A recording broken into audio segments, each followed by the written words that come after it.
Talanta za Zeysha. Karibu kwenye simulizi zinazosimuliwa na Zeysha. Je, umewahi kucheka hadi machozi bila mtu kusema neno hata moja? Kutoka Uingereza hadi Afrika, kutoka watoto hadi watu wazima, kutoka mtu mmoja aliyefanya dunia icheke bila lugha. Leo kwenye Talanta za Zeysha nasimulia historia ya kipekee ya Mr. Bean, mtu aliyethibitisha kuwa kicheko hakihitaji maneno. Kaa nami hadi mwisho ugundue siri ya mafanikio yake ya ajabu. Karibu nikusimulie.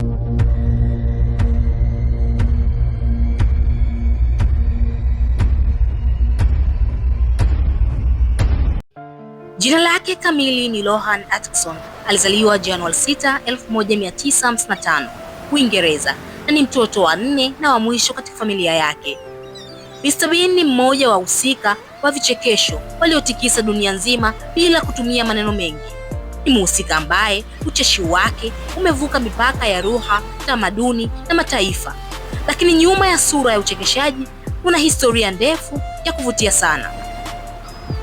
Mr. Bean alibuniwa na mwigizaji wa Uingereza aitwaye Rowan Atkinson akishirikiana na waandishi wenzie Richard na Benny. Wazo la Mr. Bean lilianzia miaka ya 1980 wakati Rowan alikuwa mwanafunzi na baadaye msanii chipukizi aliyependa sana ucheshi wa kimya.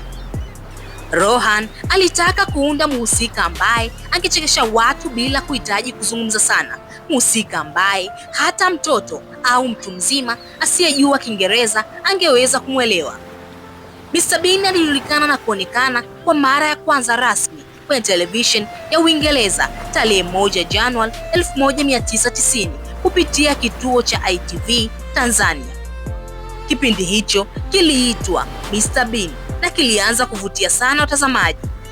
Kipindi chenyewe kilikuwa kifupi, kila episode ilikuwa na dakika 25 tu, lakini ndani ya muda mfupi huo Mr. Bean aliweza kuachia watu kicheko kisichosahaulika. Tabia za Mr. Bean.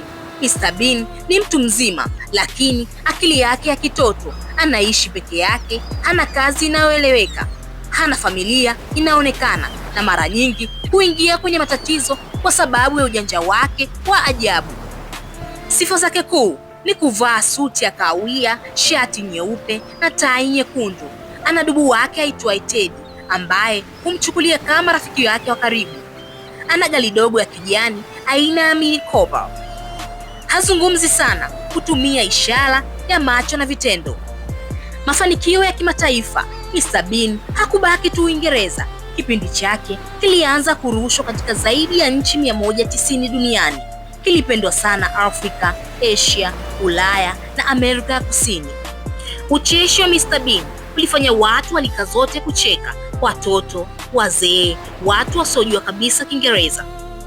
Hii ilimfanya Mr. Bean kuwa mmoja wa wahusika wachache walioweza kuunganisha dunia kupitia kicheko. Kutokana na umaarufu wake, Mr. Bean alipelekwa hadi kwenye filamu kubwa. Bean ya mwaka 1997, filamu ya kwanza, ilimpa mafanikio makubwa sana. Mr. Bean Holiday ya mwaka 2007, filamu iliyorekodiwa sehemu mbalimbali barani Ulaya. Filamu hizi zilionyesha Mr. Bean akivuka mipaka, akienda nchi za kigeni na kuingia kwenye matatizo makubwa zaidi, lakini kwa ucheshi ule ule wa kimya. Baadaye Mr. Bean alibadilishwa kwa katuni kuanzia mwaka 2002. Katuni hii iliwafanya watoto wa kizazi kipya kuendelea kumfahamu Mr. Bean. Hata wale ambao hawakuwahi kuona series ya nyuma walimuelewa na kumpenda. Sababu za kupendwa Mr. Bean. Mr. Bean anapendwa kwa sababu hana lugha, kila mtu anamuelewa. Ni kioo cha tabia za binadamu. Anakosea lakini hakati tamaa. Hutufundisha kucheka kwenye matatizo.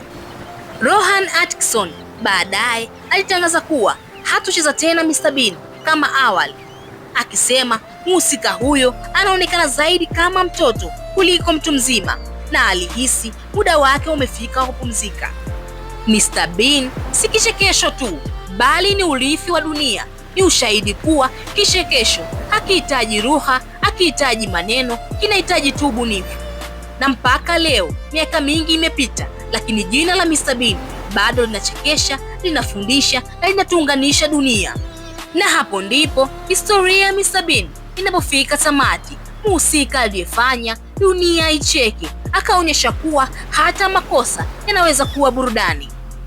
Kama umeipenda simulizi hii, usisahau kulike, kucomment na kushare, bila kusahau kusubscribe kwa chaneli ya Nia TZ. Kipindi ni Talanta za Zeysha. Na maliza kwa kusema, babu yangu aliwahi niambia, nami nakwambia wewe rafiki yangu, wembe una makali ila utumiki buchani. Hata wewe unafaa, ila sio kwa kila mtu. Ulikuwa nami Zeysha.